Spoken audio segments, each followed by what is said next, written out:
Monsieur Rémi Féraud, président du groupe Paris en commun.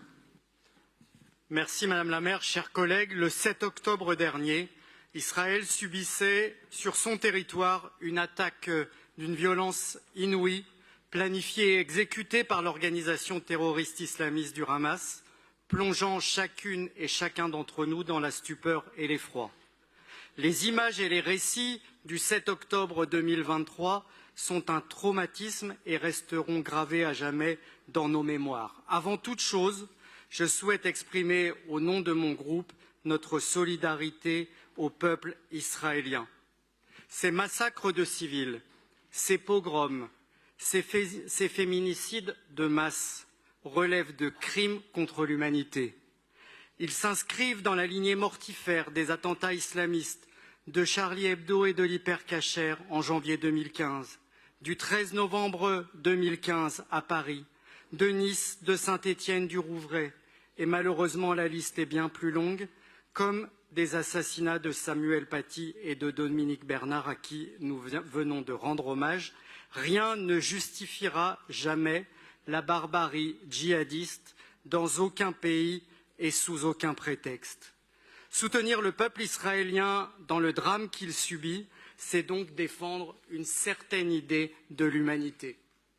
Je salue la décision de la maire de Paris d'avoir apposé sur le parvis de notre maison commune les photos des otages enlevés par les terroristes du Hamas et aussi d'avoir rappelé, comme nous le faisons tous, que nous demandons leur libération immédiate sans condition. Merci aussi d'avoir illuminé la tour Eiffel aux couleurs du drapeau d'Israël pour marquer symboliquement notre solidarité à l'issue de la manifestation parisienne du 9 octobre. Notre pays est directement touché puisqu'au moment où nous parlons, nous déplorons parmi les victimes 40 victimes françaises et encore 8 personnes disparues. De fait, les massacres du 7 octobre en Israël constituent l'attentat le plus meurtrier perpétré contre nos compatriotes depuis celui de Nice en 2016. Au lendemain des cérémonies de commémoration du 13 novembre, il est essentiel de le rappeler aussi. D'autant que quelques jours plus tard, notre pays était à son tour frappé par le djihadisme avec l'assassinat de Dominique Bernard. Et dans ce contexte, la France n'échappe pas non plus à la multiplication des actes antisémites, comme mes collègues l'ont rappelé avant moi. Ces faits, ces actes antisémites sont autant de signaux d'alarme qui, s'ils nous bouleversent et s'ils nous inquiètent, doivent aussi nous amener à la plus grande vigilance et à la plus grande fermeté. Ils doivent décupler notre détermination à mener le combat contre l'antisémitisme, comme nous le faisons depuis longtemps déjà, en nous appuyant sur toutes les forces vives de notre société, en nous appuyant sur l'enseignement de l'histoire. Pardon, Monsieur le Président, je demande vraiment que la solennité qu'il doit y avoir dans cette Assemblée soit respectée par l'ensemble des élus. Vous pouvez... Merci Madame la maire. Et aussi en nous appuyant sur la force de la laïcité républicaine.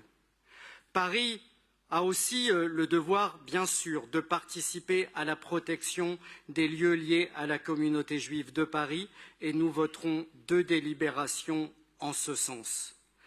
Rappelons-le, et c'est là le message très fort de la manifestation d'unité républicaine de dimanche, le peuple de Paris ne transigera pas avec le racisme et l'antisémitisme, et non, l'antisémitisme n'aura jamais plus sa place dans notre République. Et pour cela, il faut refuser toutes les confusions, toutes les manipulations. Oui, la politique du gouvernement israélien peut être critiquée et même elle doit l'être. Mais non, cette politique du gouvernement Netanyahou ne peut être invoquée pour relativiser l'agression terroriste dont la population israélienne a été la cible. Je le redis ici, rien ne saurait justifier des actes terroristes et il n'y a pas de circonstances atténuantes. Nul ne devrait renvoyer dos à dos Israël et l'organisation terroriste du Hamas et je me félicite du débat que nous avons ce matin au Conseil de Paris. Car le projet politique et militaire de l'organisation terroriste islamiste du Hamas demeure la destruction de l'État d'Israël, ne l'oublions jamais. La riposte d'Israël, riposte militaire, est donc légitime. Mais il n'y en a pas moins un droit international en période de guerre, et ce droit international nous rappelle que les forces israéliennes ont pour devoir d'épargner autant que possible la vie des populations civiles. C'est pour cela que nous nous reconnaissons dans la volonté des Nations unies comme des autorités françaises d'aboutir à un cessez-le-feu. Notre position est, je crois, largement partagée. Nous appelons à la libération des otages sans condition.